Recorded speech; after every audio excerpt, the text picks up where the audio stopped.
우리는 예수 그리스도 안에서 예수 그리스도의 이름으로 마귀의 일을 무력화해 나가야 한다는 것입니다.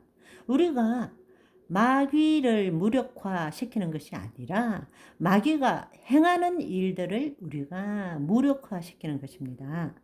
그렇다면 이것이 의미하는 것이 무엇인가? 예수님께서 인자로서 물과 성령으로 거듭나신 것을 보여주시고 성령 안에서 말씀으로 마귀의 일을 무력화시키는 것을 보여주신 이것이 무엇을 의미하는가? 그분은 세례를 받으실 필요도 없습니다. 마귀의 시험을 받을 필요도 없어요. 그럼에도 불구하고 인자로서 세례를 받고 마귀의 시험을 받은 것이 무엇을 의미하는가? 그것은 바로 예수 그리스도를 믿는 하나님의 자녀로 하여금 예수 그리스도 안에서 다시 하나님의 말씀을 지킬 수 있는 기회를 주신 것입니다. 아멘. 타락 전처럼 하나님의 영이 우리 안에 임하고 우리의 혼이 자유의지를 가진 상태에서 다시 하나님의 말씀을 지킬 수도 있고 마귀의 말도 들을 수 있는 그런 상태로 되돌려 놓으신 것입니다.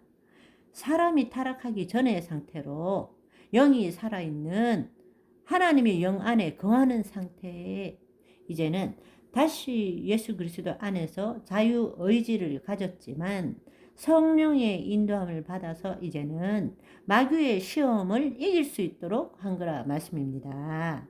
우리로 하여금 예수 그리스도 안에서 다시 타락 전처럼 하나님을 사랑할 수도 있고 반대로 하나님을 거절할 수 있는 상태로 회복시켜 주신 것입니다. 그리고 예수 그리스도 안에서 예수 그리스도처럼 성령 안에서 말씀으로 하나님을 사랑하며 마귀의 일을 무력화시키고 이 땅에서 하나님의 영광을 드러내는 삶을 살 수 있도록 해주신 것입니다. 얼마나 놀라운 일입니까? 얼마나 놀라운 은혜입니까? 바로 우리가 구원을 이루어 가는 삶이 바로 그 삶이라는 것입니다. 한 번 구원은 영원한 구원? 아니요.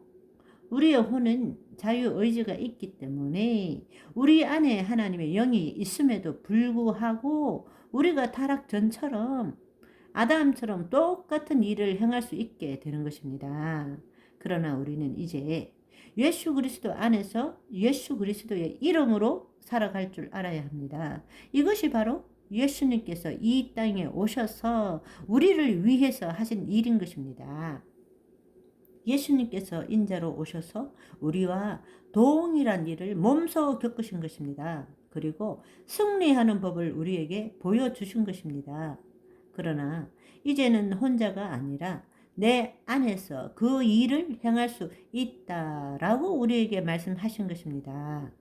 그 예수 그리스도 우리에게 있는 대제사장은 우리의 연약함을 동정하지 못하실 이가 아니요 모든 일에 우리와 똑같이 시험을 받으셨으되 죄는 없으시니라 말씀하십니다. 그래서 우리는 예수님을 우리를 살려주시는 마지막 아담이라고 부르는 것입니다. 마지막 아담은 살려주는 영으로 오신 것입니다. 아멘.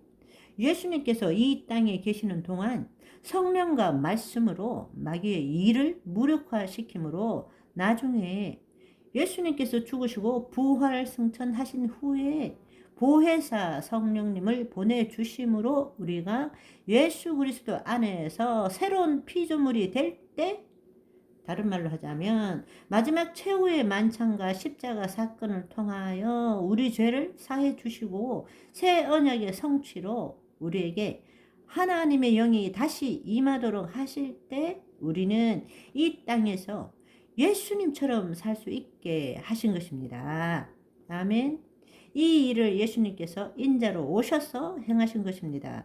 이 일이 바로 예수님의 지상사역 동안에 공생의 사역 동안에 일어난 것입니다. 그렇다면 이제 예수님께서 십자가를 지신 후에 일어난 일에 대해서 한번 생각해 보십시다.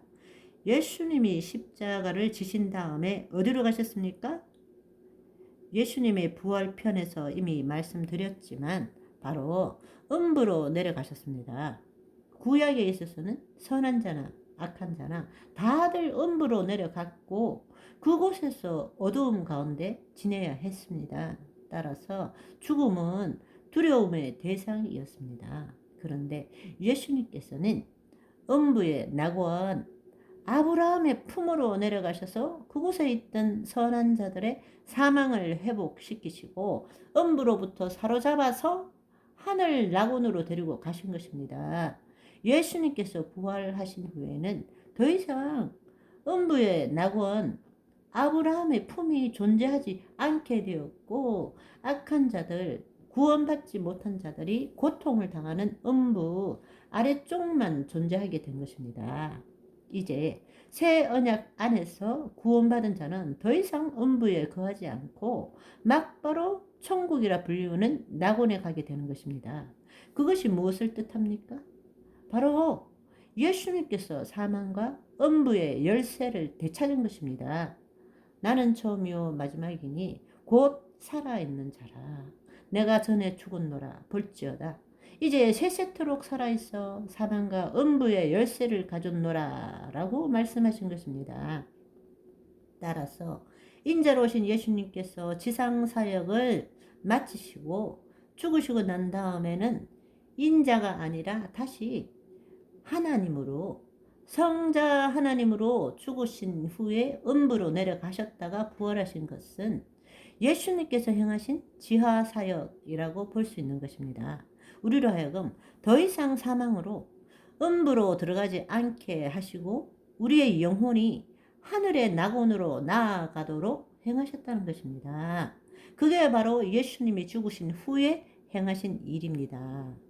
예수님께서는 부활하신 후 40일 동안에 이 땅에 계시는 동안에 제자들에게 부활의 몸의 증거를 확실하게 보여주시고 그들과 함께 하시면서 하나님 나라의 일에 대해서 알려주셨습니다. 왜냐하면 제자들이 아직도 하나님 나라의 일을 제대로 깨닫지 못하고 있기 때문입니다.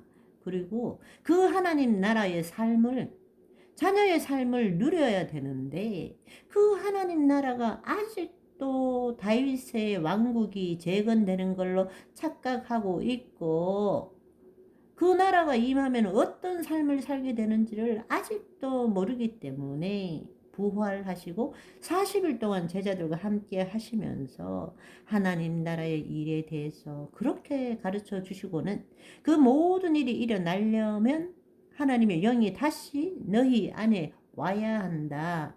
따라서 떠나지 말고 기다려라. 성령님이 와야 한다. 이걸 가르쳐 주신 것입니다. 그리고 그 성령님이 오시면 모든 것을 내가 너희에게 말한 모든 것을 가르치고 내가 너희에게 말한 모든 것들을 스스로 생각나게 할 것이고 모든 진리 가운데로 너희를 인도할 뿐만 아니라 그는 스스로 말하지 않고 오직 내가 말한 것을 전할 것이고 장래 일을 너희에게 알게 한다라고 말씀하시는 것입니다. 그 성령님을 통해서 예수님께서 다시 승천하시고 다시 우리에게 오신다. 영으로 함께 하다가 결국 때가 되면 눈으로 보이는 예수님으로 재림하신다라고 말씀하신 것입니다. 더 놀라운 사실은 바로 나를 믿는 자는 내가 하는 일을 그도 할 것이고 더 큰 일도 할 것인데 그럴 수 있게 하려면 내가 하늘로 올리어야 한다. 왜? 하늘로 올리어야 성령님이 우리에게 임하실 것이니까. 아멘. 그러니까 진정한 하나님 나라가 무엇인지를 그 제자들이 깨닫게 되고 그 나라의 삶을 살 수 있게 된다. 그렇기 때문에 기다려라 라고 말씀하신 것입니다. 그 말씀을 마치시고 승천하셨죠. 그럴 때에 베다니 앞에서 승천하셨습니다. 하늘로 올리셨죠. 사도행전 1장 9절에서 11절 말씀을 보시면 이 말씀을 마치시고 그들이 보는 가운데 올려져 가시니 구름이 그를 가리워 보이지 않게 하더라. 올라가실 때에 제자들이 자세히 하늘을 쳐다보고 있는데 흰 옷 입은 두 사람이 그들 곁에 서서 이르되 천사들이 나타났죠. 갈릴리 사람들아 어찌하여 서서 하늘을 쳐다보느냐. 천사들이 보니 답답한 거예요.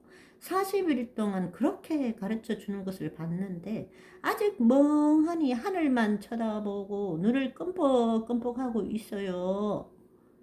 너희 가운데서 하늘로 올려지신 이 예수님은 하늘로 가심을 본 그대로 오시리라 하였느니라. 우리는 흔히들 예수님의 승천은 지상사역을 완수하셨기 때문이라고 생각하지만 좀 더 거시적으로 볼 때는 두 가지를 더 생각해야 합니다. 첫째는 예수님께서는 지상사역을 마치고 승천하신 것이 아니고 지상사역뿐만 아니라 지하사역까지도 완수하신 것입니다. 더 이상 우리가 죽으면 음부로 내려가지 않고 낙원으로 갈 수 있게 하셨다라는 것입니다. 아멘. 그렇습니다. 십자가를 지심으로 지상사역을 완수했고 죽음 후에 부활하실 때까지는 지하사역을 완수하신 것입니다. 두 번째는 다음 시간으로